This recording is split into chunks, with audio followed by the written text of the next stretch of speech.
Bonsoir coach. Bonsoir. Félicitations tout d'abord, parce que votre équipe a trouvé les ressources pour aller chercher cette victoire.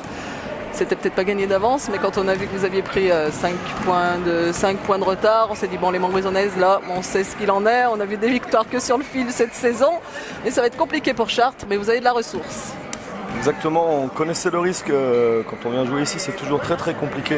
C'est une équipe qui est bien en place collectivement, d'abord sur une base défensive qui est très solide, donc on l'a vu ce soir, nous on tourne à 80 points par match, on a eu toutes les peines du monde à en mettre 66.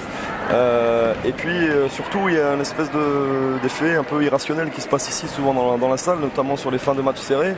Et jusqu'à présent, Montbrison a toujours fait preuve de mental dans ces moments-là pour remporter les matchs. Donc nous, on a montré du caractère. Ce que j'ai dit aux joueuses dans les vestiaires, c'est important de faire ça aussi.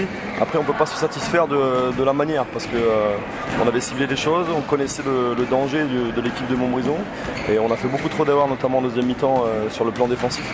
Voilà, donc c'est-à-dire qu'on n'a jamais réussi à les décrocher. On a 2 fois plus 10 en première mi-temps.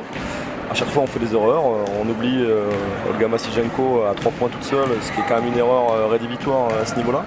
Et en deuxième mi-temps, on n'a plus du tout respecté nos fondamentaux défensifs. Donc effectivement, quand on est à -5, la balance ne pense pas du tout en notre faveur.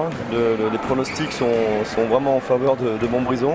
Et on a su dans ces moments-là, comme disait Ophi, retrouver notre jeu, le ballon a mieux bougé, on a fait les meilleurs choix, on a trouvé des joueuses ouvertes, on a mis de l'agressivité au rebond, parce qu'on s'est fait sacrément bouger au rebond pendant tout le match.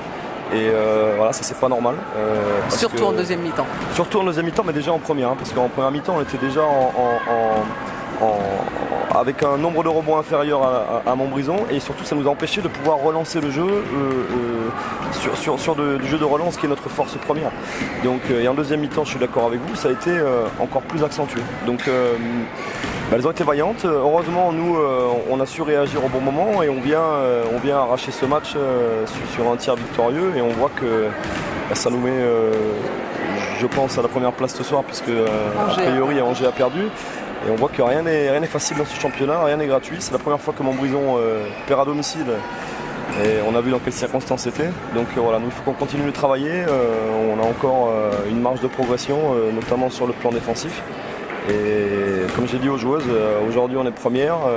Si on veut rester au moins dans le top 3, il faut qu'on se retrousse les manches toutes les semaines, et surtout qu'on respecte tout le monde, parce que le jour où on va croire qu'on va être au-dessus de quelqu'un, on va le payer suffisamment cher. Donc voilà, il faut être humble et être capable de repartir chaque samedi sur une bonne dynamique et les valeurs qui font qu'aujourd'hui on est en tête de classement.